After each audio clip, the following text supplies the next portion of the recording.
नमस्कार साथियों, स्वागत है आप सभी का आपके अपने चैनल नॉलेज विद सीके में। स्टार्ट करते हैं हमारा आज का टॉपिक, जो कि फुल ऑफ एनर्जी है एंड फुल ऑफ इंस्पिरेशन है, क्योंकि टॉपिक है वीर शिरोमणि महाराणा प्रताप पर।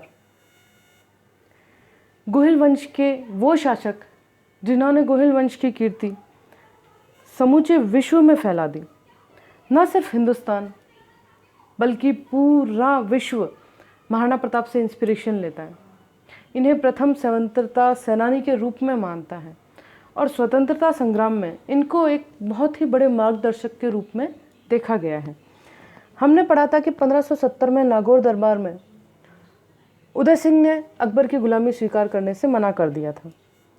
1572 में हमने देखा कि उदय सिंह जी की मृत्यु हो जाती है और फिर कौन महाराणा बनते हैं? महाराणा प्रताप। देखते हैं इनके बारे में। इनका जन्म सबसे पहले इनका जन्म हुआ था कुंभलगढ़ दुर्ग में। कब? 9 मई 1540 में। और अगर तिथि के हिसाब से देखा जाए तो कब हुआ था? ज्येष्ठ शुक्ल तृतीया। ज्येष्ठ शुक्ल का मतलब है जेठ महीने की जो उजाला पग होता है, यानी कि कृष्ण पक्ष से पहले वाला जो पक्ष होता है वो होता है शुक्ल पक्ष, जिसे हम देसी भाषा में उजाला पग कहते हैं। उस पक्ष की तृतीया को यानी कि तीज को इनका जन्म हुआ था। दिन था रविवार। अगर हम विक्रम संवत के हिसाब से इनके जन्म की बात करें तो क्योंकि 1540 ईस्वी में इनका जन्म हो रहा है, तो विक्रम संवत में इनका जन्म कब होगा? 1597 में। 1597 विक्रम संवत और ईस्वी संवत जो है उन दोनों में 57 ईयर का डिफरेंस है। आपको ये चीज़ मालूम होनी चाहिए, क्योंकि कई जगह हमें विक्रम संवत देखने को मिल जाता है। तो विक्रम संवत और ईस्वी संवत का जो फ़र्क है वो है 57 साल का, यानी कि 57 ईयर्स का। आज अगर आपका 2020 चल रहा है तो समझ लो, अगर विक्रम संवत के हिसाब से चल रहे हो तो 2020 में आप 57 प्लस कर लो तो वो कितना हो जाएगा? 2077। यानी कि अभी कौन सा ईयर चल रहा है? 2077 विक्रम संवत के हिसाब से, यानी कि इसमें आप कितना जोड़ लो? 57 जोड़ लो। ठीक, तो अगर हम विक्रम संवत के हिसाब से चलें तो महाराणा प्रताप का बर्थ कब हुआ था? तो महाराणा प्रताप का जन्म हुआ था कब? 1597 में। ठीक, तिथि तृतीया यानी कि तीज, ज्येष्ठ शुक्ल। डेट के हिसाब से देखा जाए तो 9 मई 1540। दिन था कौन सा? रविवार। कब, कहाँ हुआ था? कुंभलगढ़ में हुआ था। कुंभलगढ़ का जो बादल महल है वहाँ पर इनका जन्म हुआ था। पिता का नाम आप सभी को पता है, महाराणा उदय सिंह जी। दादा का नाम महाराणा सांगा यानी कि महाराणा संग्राम सिंह जी। माता जी जयवंता बाई या जीवत कंवर। जयवंता नाम भी आपको पढ़ने में आता है कई बार। ये पाली के अखिरा सोनगरा की पुत्री थी, यानी कि चौहान थी, जो इनकी माता है। ठीक, राणा सांगा के पुत्र मैं बता ही चुकी हूँ। और बचपन का नाम इनका क्या है? कीका, जो इनको भीलों के द्वारा दिया गया था। भीलों में छोटे बच्चे को कीका कहा जाता है, आज भी यही कहा जाता है। तो इनको कीका नाम जो है भीलों द्वारा दिया गया था और बचपन का नाम इनका क्या है? कीका है। आगे बढ़ते हैं हम लोग। नेक्स्ट, इनके बारे में और आपको क्या जानना चाहिए? देखिए, इनकी 2 माताओं के बारे में आपको और जानना चाहिए। 2 माताओं से मेरा मतलब है महाराणा उदय सिंह जी की 2 पटरानियाँ। एक तो धीरबाई भाटी और एक सज्जाबाई सोलंकी। ये जैसलमेर से हैं और ये सोलंकी हैं। इनका पुत्र जगमाल और इनका पुत्र शक्ति सिंह। इन दोनों भाइयों का महाराणा प्रताप के जीवन पर प्रभाव है, इसलिए हमें इनके बारे में जानना ज़रूरी है। जगमाल वही है जिनको महाराणा उदय सिंह जी अपना उत्तराधिकारी घोषित कर देते हैं, और शक्ति सिंह जी के बारे में हम आगे पढ़ेंगे। इनके गुरुदेव आचार्य राघवेंद्र। एक व्यक्ति जब बहुत ज़्यादा काबिल बनता है तो उसमें नो डाउट कि उसके गुरु का पूरा योगदान होता है। हम अर्जुन के गुरु द्रोणाचार्य को बहुत अच्छे से जानते हैं, हम चंद्रगुप्त के गुरु चाणक्य को बहुत अच्छे से जानते हैं। तो बिना गुरु तो शिष्य मतलब उस एक गर्व को हासिल कर ही नहीं सकता। तो गुरु का बहुत बड़ा योगदान होता है। तो इनके गुरु का नाम भी हमें पता होना चाहिए। क्या नाम है? गुरु राघवेंद्र। अजबदे पवार इनकी पत्नी, अमर सिंह इनके पुत्र, जो मेवाड़ के अगले महाराणा बनेंगे। और 2 स्पेशल पर्सनालिटीज़ यहाँ और है जिनके बारे में हमें जानना चाहिए। चेतक, ये नाम ऐसा है जो हिंदुस्तान का बच्चा बच्चा जानता है। चेतक महाराणा प्रताप का प्रिय घोड़ा, जो ना सिर्फ घोड़ा था बल्कि उनको अपने परिवार के सदस्य की तरह प्यारा था, उनका एक घनिष्ठ मित्र था। कहते हैं कि घुड़सवार घोड़े को चुनता है, लेकिन ये वो घोड़ा था जिसने अपना घुड़सवार खुद चुना था, यानी कि महाराणा प्रताप को चुना था। ये घोड़ा अपने आप में अद्वितीय है, इसके बारे में सब जानते हैं कि चेतक क्या था। एक और है राम प्रसाद, ये था महाराणा प्रताप का हाथी। ये हाथी भी बहुत स्पेशल है। इस हाथी की स्पेशलिटी हम हल्दीघाटी के युद्ध के बाद पढ़ेंगे। अभी आप ये ध्यान में रखिए कि राम प्रसाद कौन है, महाराणा प्रताप का हाथी है, जो उनको अति प्रिय था, जो उनको बहुत ही प्यारा था। ये वो लोग हैं जिनके बारे में हमें महाराणा प्रताप को पढ़ते हैं तो हमें इनके बारे में जानकारी होनी चाहिए। इसके अलावा महाराणा प्रताप की और भी पत्नियों का और पुत्रों का जिक्र है, लेकिन इतिहास की दृष्टि से देखा जाए तो जो महत्वपूर्ण इसमें भाग लेते हैं उनके नाम मैंने आपको बता दिए हैं। आगे चलते हैं हम 1572 की तरफ। जब उदय सिंह जी की मृत्यु हो जाती है, अकबर को ये लगता है कि अब महाराणा प्रताप को मुझे एक बार फिर ऑफ़र करना चाहिए कि वो मुझसे दोस्ती कर ले, मेरी गुलामी स्वीकार कर ले, तो शायद युद्ध ना हो, क्योंकि उन्होंने तो कह रखा है कि समस्त राजपुताना मेरा है और राजपुताने की एक ही रियासत रह गई है, कौन सी? मेवाड़। मैंने मारवाड़ के बारे में भी आपको बताया था कि मारवाड़ से चंद्रसेन ने स्वीकार नहीं किया था, और मैंने आपको ये भी बताया था कि तब राम सिंह वहाँ आया था, लेकिन अकबर ने उसको राव बनाने से इनकार कर दिया और जोधपुर को क्या कर दिया, मारवाड़ को क्या कर दिया था, खालसा प्रदेश घोषित कर दिया था। 2 साल तक यानी कि 1572 तक उन्होंने चंद्रसेन को पकड़ने की बहुत कोशिश की, लेकिन राव चंद्रसेन पकड़ में नहीं आए। फाइनली इन 2 सालों तक जो मारवाड़ का कार्यभार उन्होंने प्रशासक के रूप में बीकानेर के राय सिंह जी को दे रखा था, उनसे वो लेकर और राम सिंह जी को वहाँ का राव बना दिया। यानी कि 1572 में राव जो हैं मारवाड़ के कौन बन गए हैं, राव सिंह जी बन गए। ठीक, राम सिंह जी वहाँ के राव बन गए, और अब वो खालसा प्रदेश नहीं रहा, क्योंकि वहाँ पे अब कौन है, एक राजा है। हम बात करते हैं मेवाड़ की, क्योंकि मेवाड़ ने साफ मना कर दिया था। अकबर को लगा एक कोशिश फिर करनी चाहिए। हम सबको पता है कि अकबर ने महाराणा प्रताप से कभी युद्ध नहीं किया। ये वो स्थान है जहाँ पर महाराणा प्रताप का राजतिलक हुआ था, यानी कि गोगुंदा। 1572 में होली के दिन 28 फरवरी उदय सिंह जी की मृत्यु के पश्चात मेवाड़ के हितैषियों ने, सरदारों ने महाराणा प्रताप को महाराजा घोषित कर दिया था। और ये गोगुंदा की वो स्थली है जो राजतिलक स्थली के नाम से विख्यात है। यहाँ पर महाराणा प्रताप का क्या हुआ था, राजतिलक हुआ था। उसके बाद अकबर को लगा कि एक कोशिश और करता है, और इस कोशिश के लिए यानी कि महाराणा प्रताप को मनाने के लिए उन्होंने 4 शिष्टमंडल भेजे थे। अलग अलग टाइम पीरियड में काफ़ी कोशिशें की थी अकबर ने कि किसी तरह से प्रताप उनकी गुलामी स्वीकार कर ले, लेकिन प्रताप ठहरा राणा सांगा का पौत्र, महाराणा उदय सिंह जी का पुत्र, जिन्होंने गुलामी स्वीकार करने के बारे में सोचा तक नहीं। तो सोचो उनका पुत्र ऐसा कैसे सोच सकता है, असंभव बात थी ये। अपने पिता के पद चिन्हों पर चलते हुए महाराणा प्रताप ने ये गुलामी स्वीकार करने से मना कर दिया और स्वाधीन जीवन ही जीना उचित समझा। 1572 जलाल खान ये गया था नवंबर में। ये डेट हमें पढ़ने में आती है, नवंबर 1572 जलाल खान गया था किसको मनाने, महाराणा प्रताप को मनाने कि आप क्या करो, अकबर के ध्वज तले अपना ध्वज रख लो, बात ख़त्म। वरना तो फिर, और वरना शब्द सुनते ही तो खून खौल उठता है, आपको पता ही है।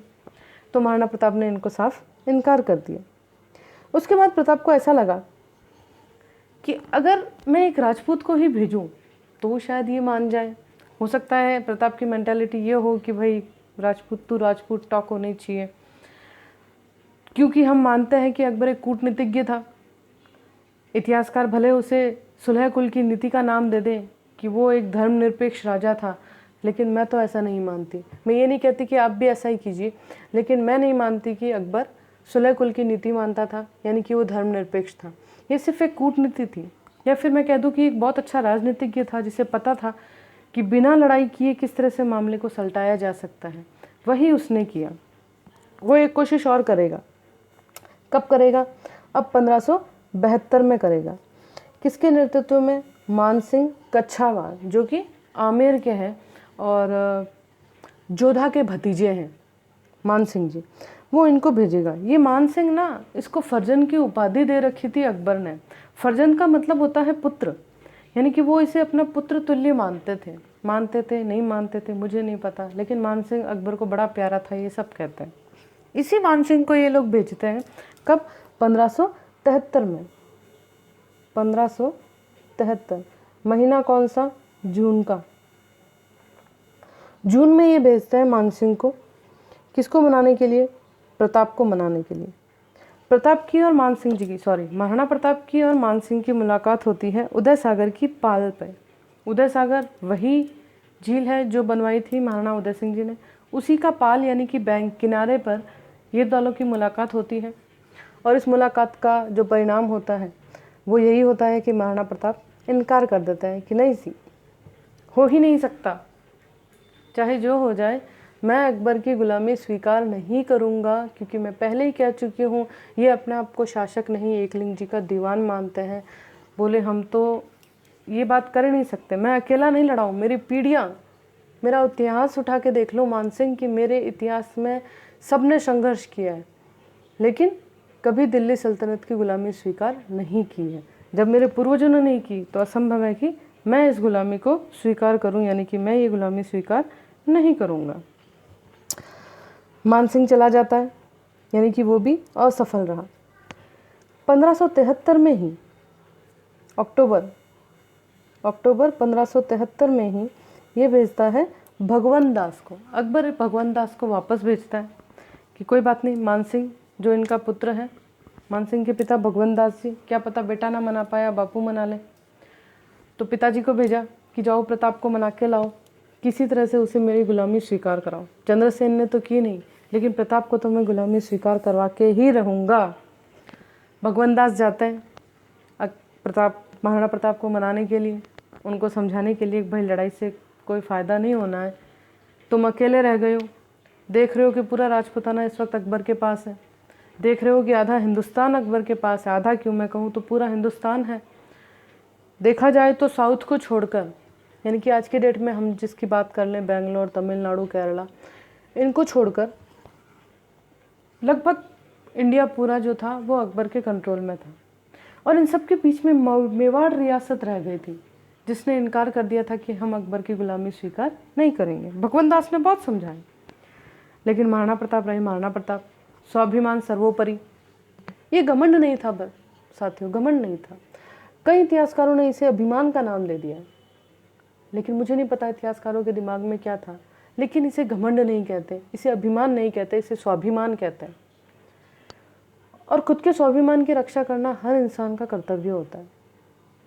उसको गिराकर अगर आपने कोई काम किया तो फिर वो काम नहीं किया, आपने सौदेबाजी की है, और सौदेबाजी व्यापारी करता है, क्षत्रिय नहीं।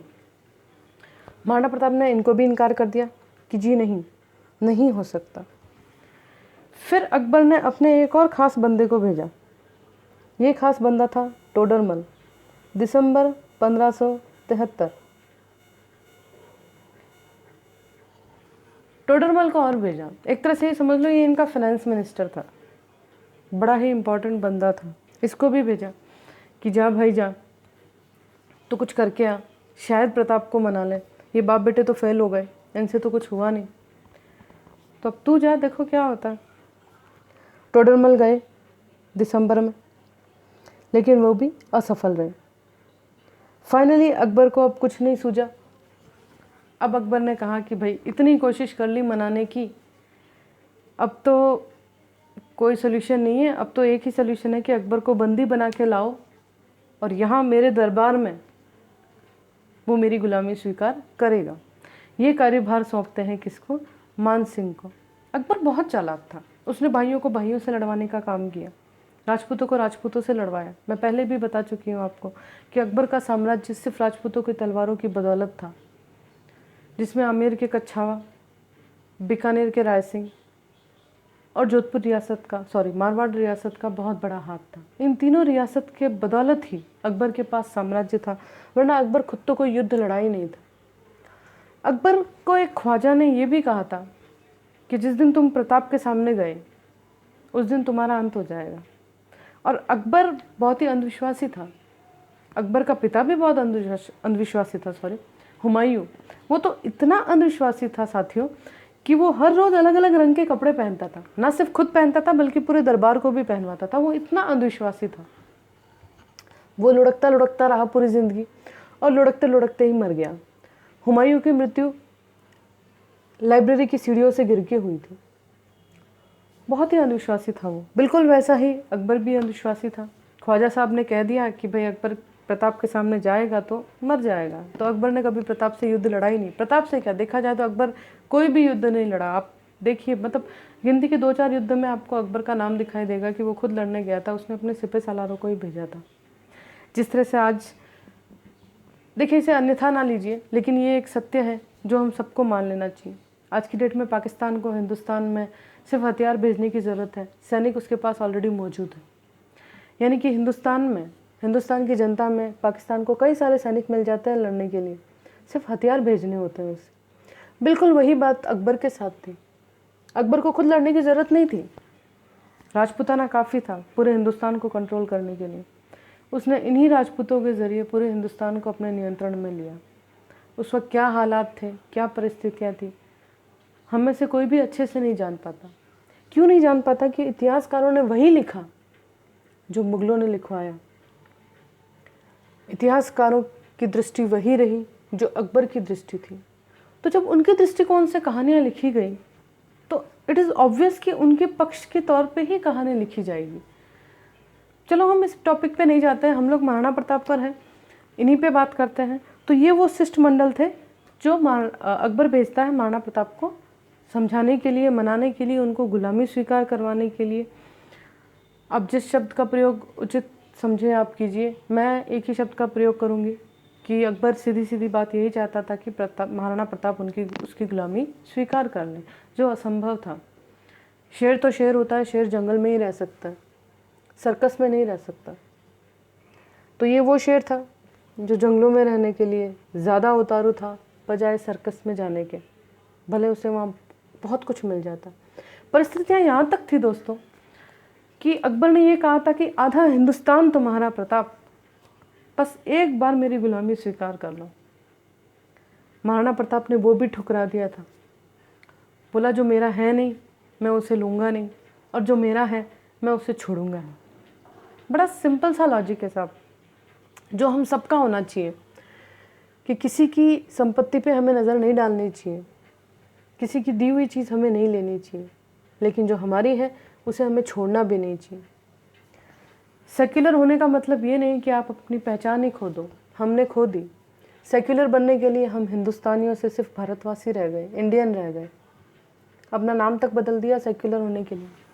सेक्युलर होने का नतीजा ये है मित्रों कि आज की डेट में जितने भी महान प्रतापी राजा, महाराणा सांगा, महाराणा प्रताप, महाराणा कुंभा और भी बहुत है, गिनती मतलब है ही नहीं, इतने महावीर, इतने शूरवीर हिंदुस्तान की धरती पर जन्म लिए हैं। इनकी समाधियाँ जाके देखना आप। और दिल्ली सल्तनत के जो राजा हुए हैं, शासक हुए हैं, बादशाह हुए हैं, उनकी समाधियाँ देखना। मैं इससे ज़्यादा कुछ नहीं कहूँगी। उनके मकबरे जाके देखना और इन राजाओं के मकबरे जाके देखना जो स्वाधीनता के लिए लड़े, उनके मकबरे आपको आम दिखाई देंगे। और जिन्होंने हिंदुस्तान को लूटा, जो आक्रांता के रूप में आए, उनके मकबरों की फैसिलिटी करने के लिए, उनके मकबरों को ऊपर आगे बढ़ाने के लिए हमारी सरकार भरसक प्रयत्न कर रही है, पूरा जोर दे रही है कि किस तरह से उन मकबरों को चमकाया जाए ताकि टूरिज़्म बढ़े। खैर बहरहाल वापस छोड़ते हैं इस टॉपिक को और महाराणा प्रताप पे आ जाते हैं। खैर महाराणा प्रताप की बात करते हैं। ये शिष्टमंडल भेजे, अब बात ख़त्म हो गई। अब ठन गई किसकी? युद्ध की। और इतिहास का सबसे भयंकर युद्ध होने वाला है यहाँ पर, जो पूरे वर्ल्ड में फेमस है। युद्ध है हल्दी घाटी का। हल्दी घाटी का जो होगा कब? 1576 में। डेट 18 जून से 22 जून। 4 दिन तक ये युद्ध चलता है। कई किताबों में डेट 21, 18, 19 इस तरह की डेट्स आपको पढ़ने में आती है। तो हम ये अनुमान लगा सकते हैं कि अगर कोई युद्ध शुरू हो रहा है तो एक ही दिन में तो ख़त्म होगा नहीं। तो 18 को शुरू हुआ, 18, 19, 20, 21 तक वो युद्ध ख़त्म हुआ 21 जून। तो इस तरह से ये युद्ध समाप्त होता है। युद्ध का मेन जो एक एम है वो है महाराणा प्रताप को बंदी बनाना और उनसे गुलामी स्वीकार करना। ये मोटो जो है वो सफल नहीं हो पाता है, इसलिए इस युद्ध को अनिर्णायक युद्धों की श्रेणी में लिया गया है कि इस युद्ध का कोई भी कंक्लूजन नहीं निकला, क्योंकि महाराणा प्रताप तो बंदी बने ही नहीं। अगर बंदी नहीं बने, गुलामी स्वीकार नहीं की, तो अकबर का जो मोटो था युद्ध करने के पीछे वो क्या हो गया, असफल हो गया। मान सिंह के नेतृत्व में अकबर अपनी सेना भेजेगा लड़ने के लिए, इधर से हमारे महाराणा प्रताप होंगे। हल्दीघाटी के युद्ध पे चर्चा करेंगे हम लोग नेक्स्ट वीडियो में।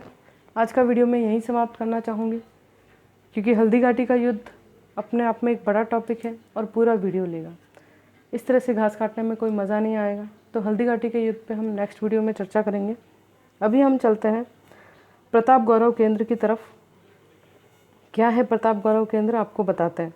ये उदयपुर में है दोस्तों, और अगर आप उदयपुर जाते हैं तो you must go there, it's very beautiful place.